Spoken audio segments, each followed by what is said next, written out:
Balik na natin yung similya. Isabod natin dito sa ano, sa bakanting lote.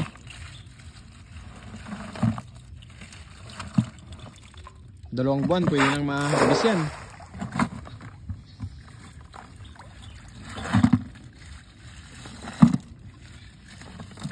Dami yung similya oh.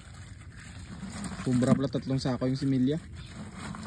Binibili kasi ito eh. Hindi namin binibenta.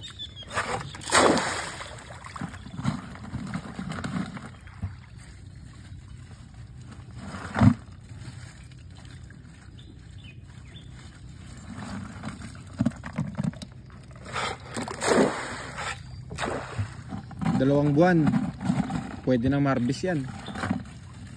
Lalaki na yan.